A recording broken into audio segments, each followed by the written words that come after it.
मित्रांनो, राज्यामध्ये महापालिका निवडणुकीचं बिगुल वाजलेलं आहे. मात्र आपल्या देशापासून हजारो किलोमीटर दूर असलेल्या एका देशामध्ये याच संदर्भातली एक घडामोड घडली.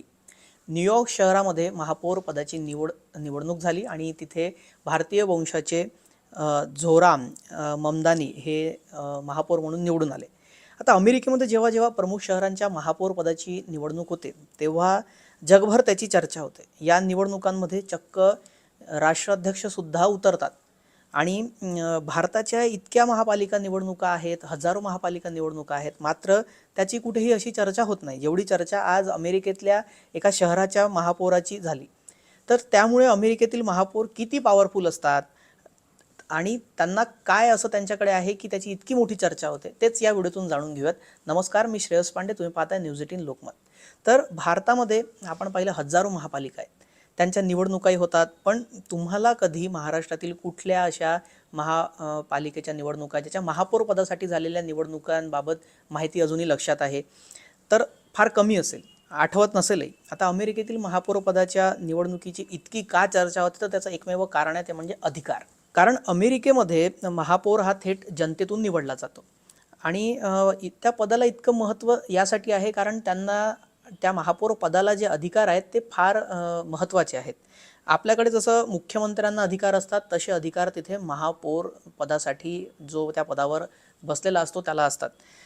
एका प्रकारे शहराचे ते मुख्यमंत्री असतात. त्यांच्या हातात अर्थसंकल्प, पोलीस प्रशासन, वाहतूक, शिक्षण आणि शहराचं संपूर्ण प्रशासन असतं.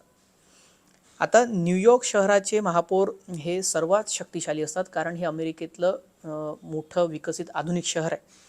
आपल्याकडे जसं मुख्यमंत्र्यांना पूर्ण राज्याची वेगवेगळ्या विभागाची धोरणे ठरवण्याचं, त्यांच्या अंमलात आणण्याचे संपूर्ण अधिकार असतात, तसेच न्यूयॉर्कच्या महापौरांना आहे.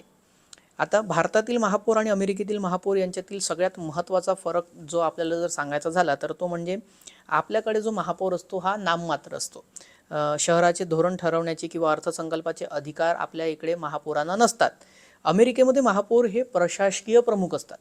आता भारतामध्ये महापौर हा नामधारी प्रमुख असतो, जसं राष्ट्रपती असतात किंवा राज्यपाल असतात. तसं कार्यकारी सत्ता म्हणजे जे असते ती प्रशासनाचे सर्व निर्णय घेणे, शहरासाठी धोरण ठरवणे अधिकार महापालिका आयुक्तांकडे म्हणजेच सरकारी अधिकाऱ्यांकडे असते. आता हे अधिकारी राज्य सरकारच्या नियंत्रणाखाली काम करतात, त्यामुळे महापौरांना थेट निर्णय घेण्याचा अधिकार नसतो. तर महापौराला काही बजेट सँक्शन करायचं असेल किंवा काही निर्णय घ्यायचा असेल तर मुख्यमंत्र्यांकडे फाईल घेऊन जावीच लागते. अमेरिकेमध्ये तसं नाही.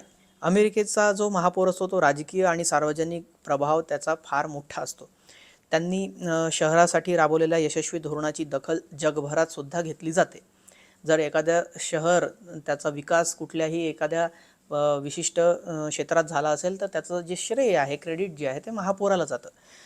त्यामुळे जगभरात चर्चा होते. आता यातूनच अनेक वेळा अमेरिकेतील महापौर हे राष्ट्रीय राजकारणात सुद्धा उतरतात आणि ते पुढे थेट राष्ट्रपती पदाच्या निवडणुकीच्या रेसमध्ये सुद्धा उतरताना दिसतात किंवा पुढे जाऊन मोठे राजकारणी सुद्धा होतात. असं उदाहरण भारतामध्ये फार कमी आहे. एक उदाहरण आहे की नागपूरचे महापौर देवेंद्र फडणवीस होते. त्यानंतर तिथून महापौर पदापासून तर थेट मुख्यमंत्री पदापर्यंतची जी मजल आहे त्यांनी मारली आणि प्रवास केला. असाच एक सामान्य साधारण जवळजवळ प्रवास तो म्हणजे विलासराव देशमुख यांचा सुद्धा आहे. ते सरपंच होते.